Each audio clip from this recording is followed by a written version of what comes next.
ये कंपनी हमें ना तो किसी ने जायदाद में दी है और ना ही खैरात में। इसलिए मैं ये समझता हूं कि यहां मौजूद किसी भी बोर्ड ऑफ डायरेक्टर या चेयरमैन को अधिकार नहीं है कि वो इस कंपनी को जरा से भी आंच पहुंचाए। गनीमत है, आवाज तो निकल रही है। क्या हुआ रेनू? पता नहीं, तबीयत अचानक ही खराब हो गई। लेकिन हुआ क्या रेनू? कुछ नहीं, ठीक हो जाऊंगी। यहाँ कोई आसपास था नहीं तो मैंने तुम्हें फोन कर दिया। आई एम सॉरी राजीव, मैंने तुम्हें डिस्टर्ब किया। आज तो आप लोगों ने हाथ खड़े कर दिए, लेकिन कल मैं इस चेयरमैन की कुर्सी पर बैठकर आप सबको दिखाऊंगा, एक एक जो यहां बैठा है। लाड़ा करा। और आप भी देखिएगा, आपको तो सबसे पहले दिखाऊंगा इस कुर्सी पर मैं बैठूंगा या आप मेरी लाश देखेंगी। मैं अब भी मल्होत्रा ही कहलाता हूं, लेकिन तुम करण, तुम क्या कहलाओगे? रंजना देवी की नाजायज औलाद? कुछ नाम नहीं, रुतबा नहीं, जायदाद। इतना बोलने की हिम्मत कहां से आ गई तुझ में पुट्ठे?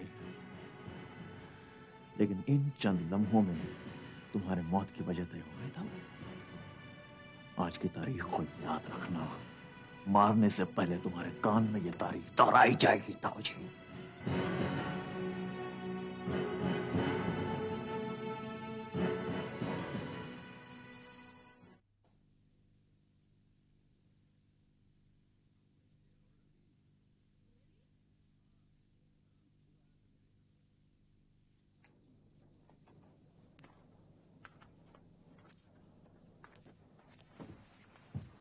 तबीयत कैसी लग रही है?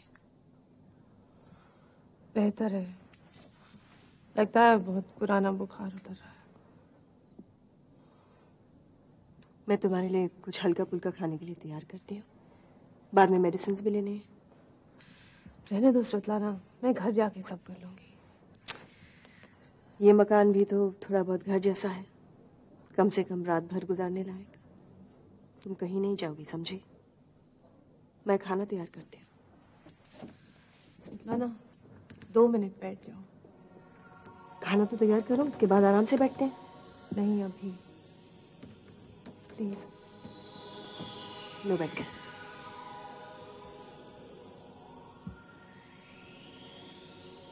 ऐसे क्या देख रही हो? तुम्हें करीब से बहुत दिनों बाद देख रही हूँ। तुम्हें मैंने बहुत दुख पहुंचाया, दुख पहुंचाने का एक मौका भी गवाया नहीं। फिर भी देख रही हूँ कि तुम्हारे चेहरे पर नफरत की एक शिकन भी नहीं है। ऐसा क्यों? यकीन करोगी देविका, इतने साल मैं तुमसे नफरत का दिखावा करती आई हूँ, लेकिन चाहते हुए भी तुमसे नफरत नहीं कर पाई। शायद इसलिए कि जिस आदमी से तुम प्यार करती थी वो मेरा केशव ही तो था। और जब जब तुम्हारा जिक्र आता था, केशव तुम्हारी तारीफ ही करता था, तुम्हारी एनर्जी, दिलेरी और समझदारी की। और जब केशव की मौत हुई, जानती हो मेरा बड़ा दिल किया था तुम्हारे ही गले लगकर रोने का। तो तुमने ऐसा किया क्यों नहीं? जानती हो मेरे गम को तुम्हारी अगर पनाह मिल जाती तो कितनी कुछ कड़वाहट नहीं होती। स्वेतलाना, मैं कितने दिनों तक अकेली मातम मनाती रही, कोई नहीं था मेरे को फोन करने वाला तक। जिंदगी से तो घबरा गई थी, फिर मौत से भी डर लगने लगा अगर खुदकुशी कर लूं तो सिर्फ मेरी लाश यूं ही पड़ी रहेगी, दिनों तक कोई होगा ही नहीं। और जब आपको लगता है कि अंतिम संस्कार म्यूनिसिपैलिटी वाले करेंगे तो मौत से बहुत डर लगने लगता है।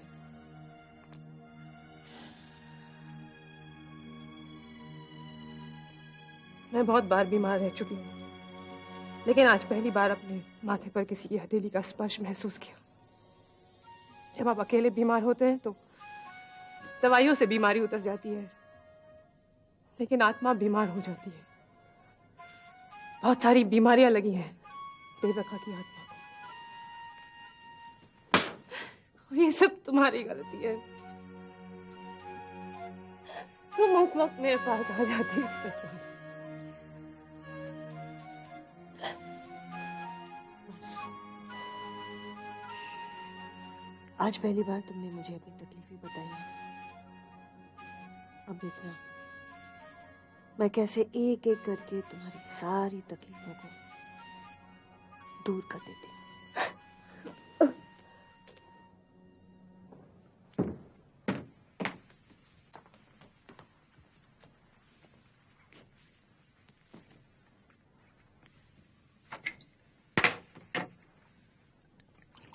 साहब जी रुक जा। पहले गले के नीचे कुछ जाने दे, उसके बाद कान के नीचे जाएगा। माफी साहब जी। इधर आ। माफी मांगने की नौकरी मत बना। माफी नहीं मांग। क्या थोड़ा प्रॉब्लम है आजकल जो खबर मिल रही है ना मुझे, अभी जो खबर मिली है ना, उसमें ये जरूरी है कि पहले ये गले के नीचे उतरे। एक बार ये गले के नीचे उतर जाएगा फिर कुछ भी बचेगा। रुक जा। बोल, अभी बोल। किसी पूजा नाम के कई बार टेलीफोन आ चुके सन, बार बार एक ही बात कह रहे थे कि बहुत जरूरी बात करनी है। ऑस्पिन डालेगी। ऑस्पिन, ऑस्पिन मालूम है? नहीं मालूम है? मालूम है? इसको रख दे। इसको रख दो। जा, इसको रख दो। गिराना नहीं इसको। याद बंसल, बंसल, बंसल। आग लगी हमरी झुपड़िया में, हम गावे मल्हार। देख भाई, देख भाई, कितने तमाशे की जिंदगानी हवा। आपकी कसर बाकी थी। बदनसीबी में एक गुगली की जरूरत थी, अब वो गुगली आप डालेंगे। नहीं नहीं नहीं बंसल, आप खराब खबर सुनाने के लिए इतने उतावले मत हो जाइए प्लीज। इतने उतावले मत हो जाइए। पहले अपने गले को थोड़ा गीला कीजिए ताकि आपके खबर की जो धार है, वो जो क्या है, वो थोड़ी हल्की हो जाए। करण साहब, नहीं प्लीज बंसल, बंसल दो, मुझे भी दो, तुम भी लो। हाँ अभी चीयर्स। चीयर्स। अब फरमाइए।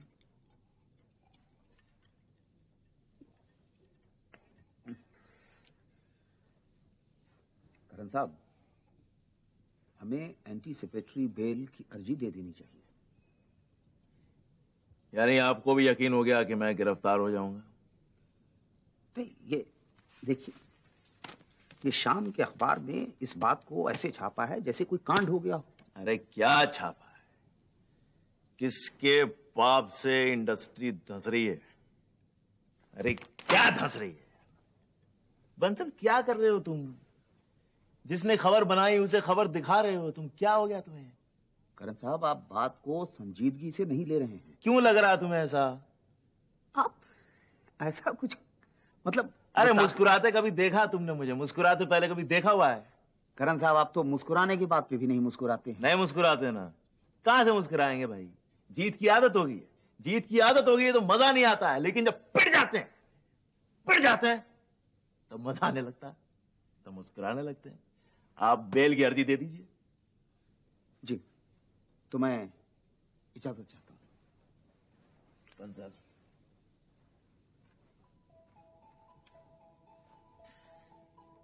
इजाजत लेके बहुत दूर मत निकल जाइएगा। ऐसे माहौल में ये जरूरी है कि हम दोनों आसपास रहें। करण साहब, आपके लिए ये सिर्फ जरूरी है, मेरे लिए मजबूरी है। मेरी मदद सिर्फ आप ही कर सकते हैं, बस। बड़प्पन है आपका साहब, ये आपका बड़प्पन है।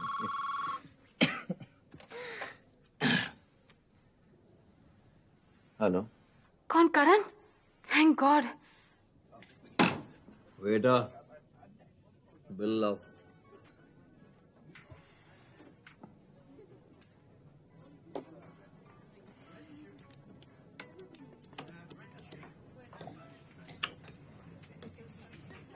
हेलो।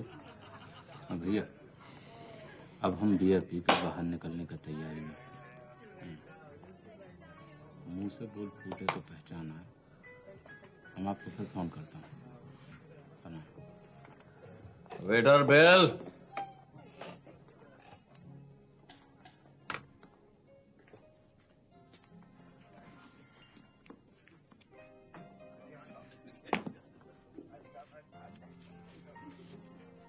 जो बचा टिप रख लेना।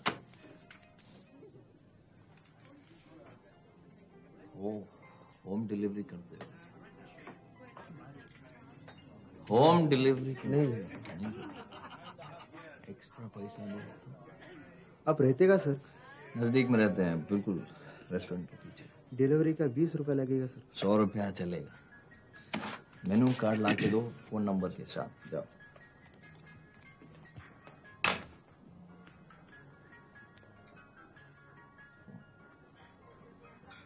मेरा मोबाइल फोन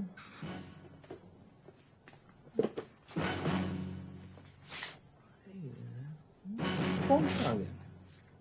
क्या हुआ बड़े भाई? हमारा मोबाइल फोन किसी ने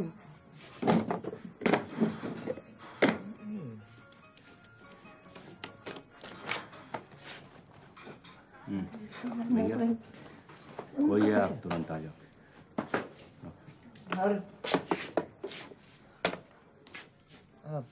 एक्सक्यूज मी। अब अंग्रेजी बोलेंगे तो आपको हम कहू का मतलब समझाना पड़ेगा। अब इलाज से आए हो? हमारा मोबाइल फोन देखा है आपने? अरे आपका का हमने कोई का मोबाइल फोन आज तक नहीं देखा। अगर आपको दिख जाए तो हमका दिखा दीजिएगा, बहुत मेहरबानी होगा आपका भाई साहब। मोबाइल फोन जा कहाँ सकता है? अभी तो था नहीं। वैसे भाई साहब हमारा बात सुनो आप, मौसम बहुत खराब है, बहुतों का बहुत सा चीज लापता हो रहा है। हम भी एक लापता चीज ढूंढने के लिए यहाँ आया हूँ। कहूँ ऐसा तो नहीं कि आप उनको घर छोड़ आए हो अपना चलता फिरता टेलीफोन?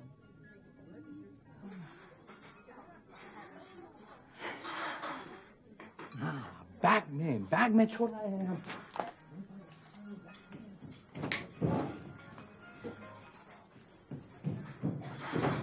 रक्षांतक, कहां से फोन आया? उसकी आवाज से तो लग रहा था कि जन्म से बात कर रही है। वो बड़ी मुश्किल में है, उसके पति ने उसे बहुत मारा पीटा है। वो किसी विरार के फार्म हाउस से बात कर रही थी। विरार? कौन सा फार्म हाउस है? कोई फोन नंबर, कोई पता? वो बताने से पहले उसने फोन रख दिया। शायद उसका पति वापस आया हो।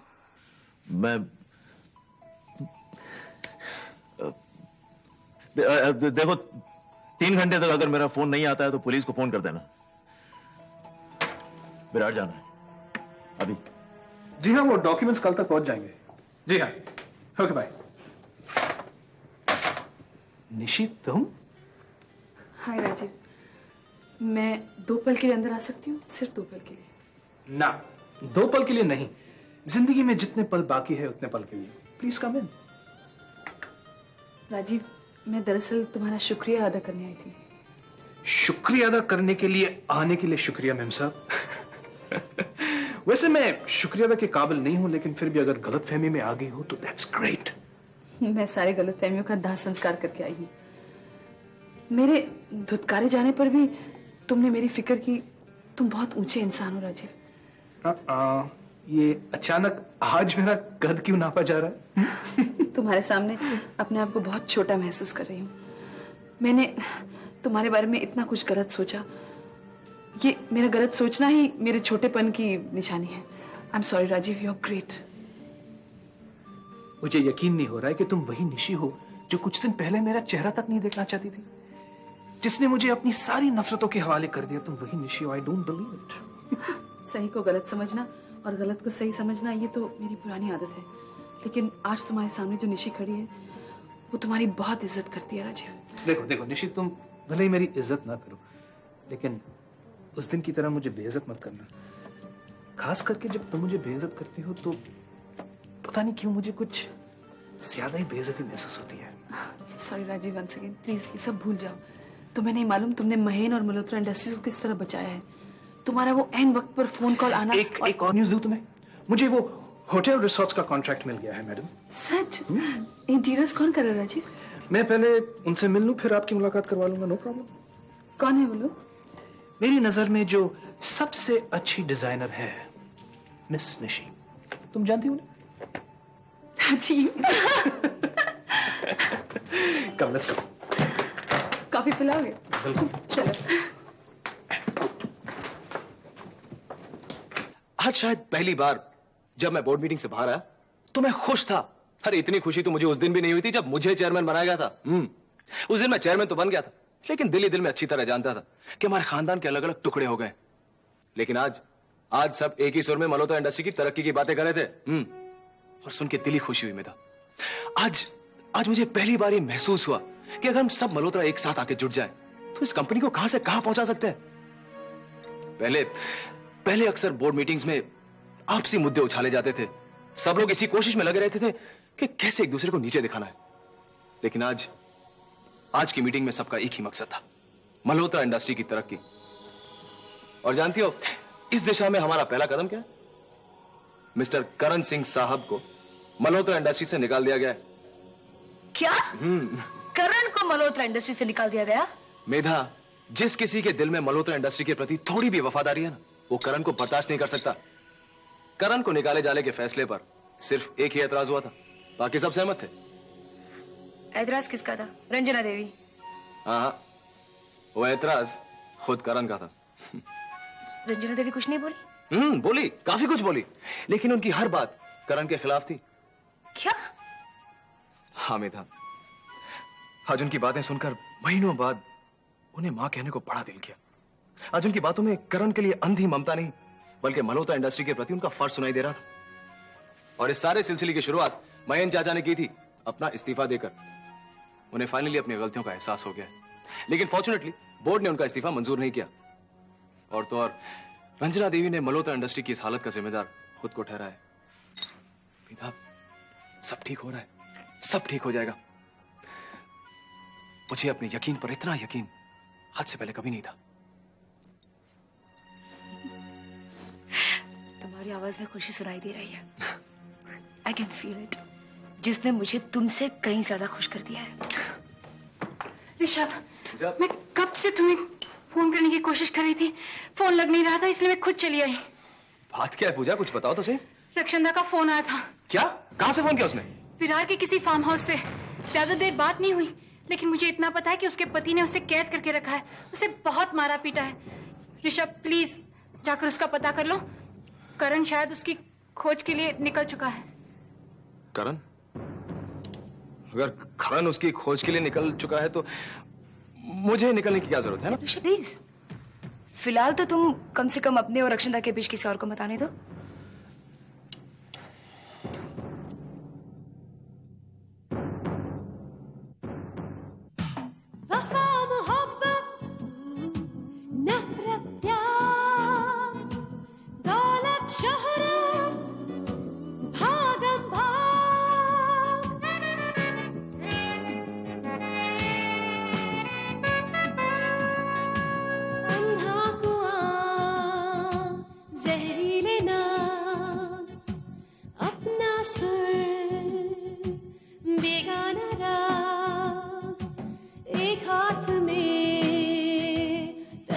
माला